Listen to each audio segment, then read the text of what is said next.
for the Ravens, the execution on those final plays. Momentum's against you.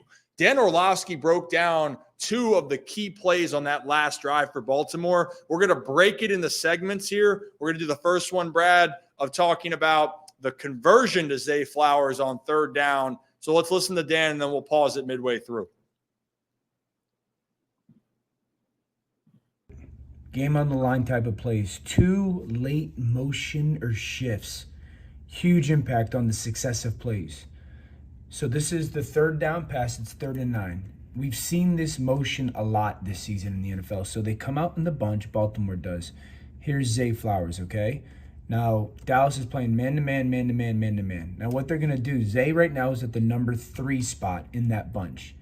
They're going to motion Bateman outside, okay? Bateman goes outside. Now, Dallas communicates this actually relatively well. Trayvon, you can tell him in the outside corner. Trayvon's lock-in on Zay Flowers. The outside corner has Bateman. You got press the point there. Now, the reason why the motion ends up working is because now when Zay pushes up and runs this spray out route and Bateman has a 1 second slant, there's just a body that this defender then has to play over the top of briefly. And that's just enough cushion. I also think the fact that Zay bursts off the ball, go, just to get Trayvon to bounce just, 2 steps, and that's enough. Ball comes out on time for Lamar, 1, 2, 3, hitch, ball's out on time, go make the catch. Fantastic. But wow. You know what? I'll tell you what, him saying burst kind of got me fired up. Made me feel some type of way. But in all honesty you got enough space in your pants over there? Hey, now, well, pause. I think that what I love, though, right there, you need your players to step up, right? So for Zay Flowers, in a game where Baltimore didn't need to throw the football very often, and you can get out of rhythm for that if that happens, right? But Zay Flowers, you need him.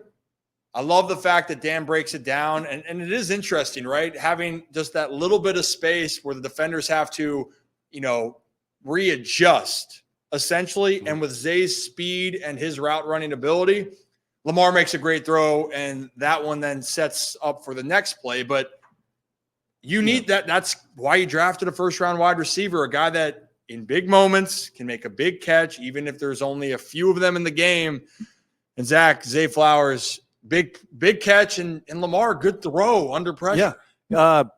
It's Overreact Monday. I'm going to call that the biggest catch of Zay's career because of everything that was involved in it. If that ball is not completed, I 1,000% believe Dallas is at least tying the game and winning it in overtime, if not going down the field and winning it in regulation.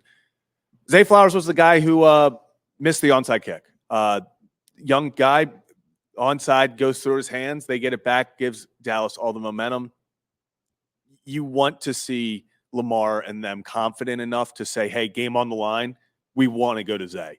Zay was that read. That ball was going to Zay no matter what. He threw it up there.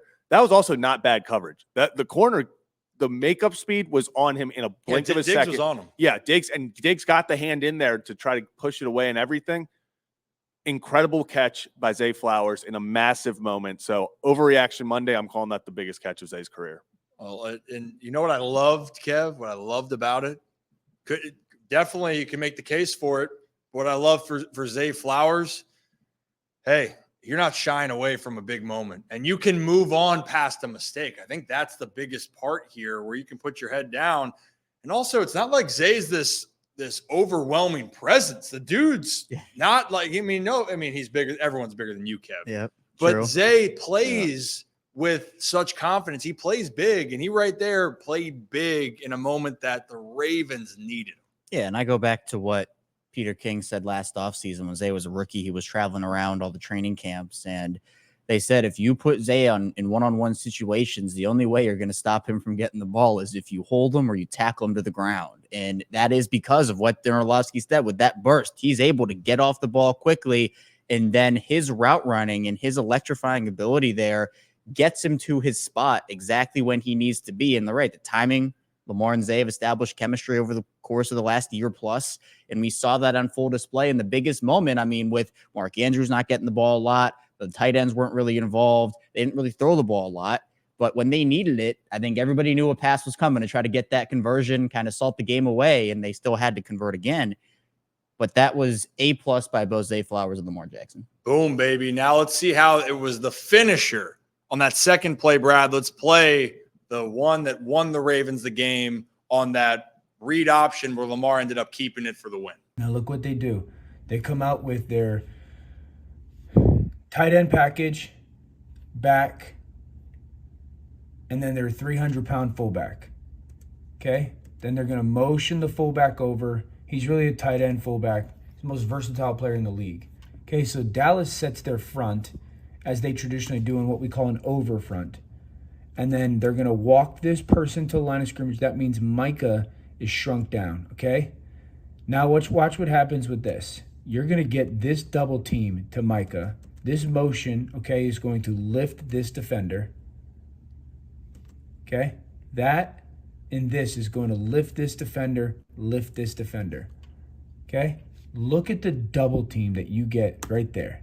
Micah just gets completely washed down because the double team completely washed down. That defender gone because of this eye candy. We pull. I mean, that one little shift to bring Ricard over. Look at the angle he gets. He gets completely downhill on Micah. Ball game.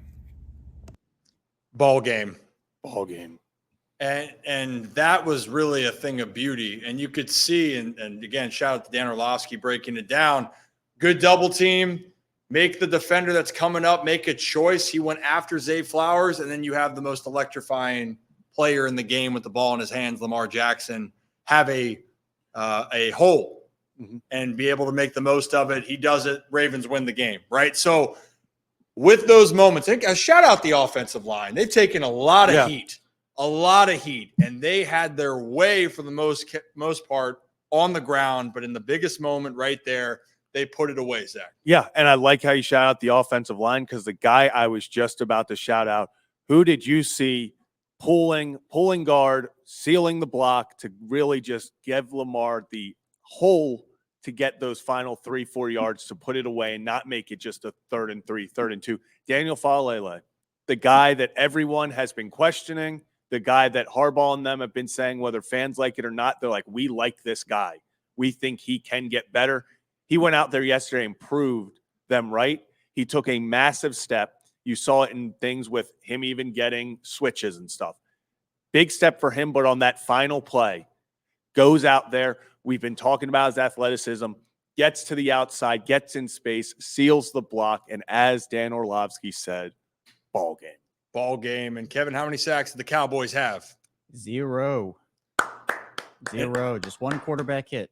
And in Spanish, it's cero, right? I think it's cero. It still means zero. Cero. Last thing I wanted to make, because Ashley brings it up here, I thought Zay Flowers had the ball and got tackled for a loss of 5. Lamar Jackson is so seamless with the way, like that's why he's the most dangerous ball handler on the planet in the National Football League, because whenever it's the sleight of hand, it's the motions. I know for a fact, if I was watching on TV, I was focused on who's going. I know with 11 guys on offense coming at you to block you, it's hard for you to see who has the ball. Yeah. Like I'm focused on television with a clear shot of, who has the ball? And I was like, well, they just tackled Zay for a loss of 5. Wait, why is Lamar running up the middle with the football? Like, it's got to be the most frustrating thing on earth for defenses to deal with. And so that deception, it also reminded me of that play last year, Chargers, Ravens, where Zay then got the ball, where it almost didn't get the ball. Zay ended up scoring that touchdown against the Chargers to put it away. But it kind of had that feeling, right? And why not? You have the weapon. I understand that, hey, you got to throw in this league and all this, and we believe Lamar can make the throws. But if you had a guy like Lamar and his deception alone can impact games, that was an impactful play. And throughout the whole day, Lamar's presence set something up for another guy that can make a pretty damn big impact